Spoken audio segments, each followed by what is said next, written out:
Imagine a god who creates an entire universe, declares himself supreme, yet has no idea he himself was created. Welcome to the paradox of the Demiurge, a being at the center of Gnostic forbidden teachings, feared by the ancients, forgotten by modern religion, and rediscovered by those searching for truth behind the illusion. This is the story of the greatest cosmic fraud. The word Demiurge means artisan or builder in ancient Greek. But the Gnostics gave it a darker meaning. The Demiurge is the architect of the physical world, but not the source of all existence. To the Gnostics, the true source was the monad, the perfect, infinite, unknowable divine. The Demiurge was a flawed reflection, a counterfeit god who mistook himself for the highest power. This being was known by many names: Yaldabaoth, the child of chaos; Samael, the blind god; Soklas, the fool. The origin of the Demiurge begins with Sophia, the eon of wisdom. In the heavenly realm of Pleroma, Sophia acts alone, outside divine order, and births an imperfect being. This being is the Demiurge. A deformed, arrogant creature thrown into the dark void. In shame, Sophia hides her creation from the higher divine beings. Abandoned and alone, the Demiurge becomes convinced, "I am God. There is no other but me." The stage is set for a cosmic deception. Blind to the higher realities, Yaldabaoth begins to fashion the material cosmos. To the Gnostics, the physical world was not the beautiful garden of creation, but a flawed, corrupted prison designed by the Demiurge. The physical universe was an imitation of divine reality, a copy of light, full of death, suffering, decay, and illusion.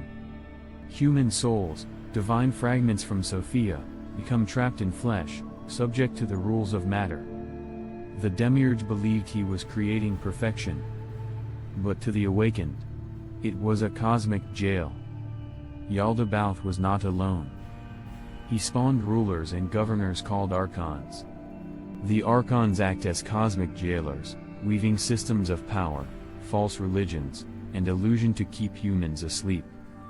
In Gnostic thought, archons rule the planets and spheres. They confuse souls with fear, ego, and distraction. They block the soul's return to the pleroma. The ancient Gnostics believed even human empires, corrupt institutions, and dogmatic religions were tools of the archons. A key Gnostic debate remains: was the Demiurge evil, or simply ignorant? To radical Gnostic sects, Yaldabaoth was malevolent, a being who hates humanity's divine potential. To others, he was blind and foolish, unaware that his creation was flawed because he could not perceive true perfection. The Valentinians, a more moderate Gnostic school, called him a misguided craftsman whose actions reflected tragedy, not malice. Either way, he is not God. The Demiurge had one weakness: he could not extinguish the divine spark within humanity. Gnostics taught that Jesus was sent by the true God, not to be sacrificed, but to awaken people to their forgotten origin. In the Gospel of Thomas, Jesus says, "If you bring forth what is within you, what you bring forth will save you."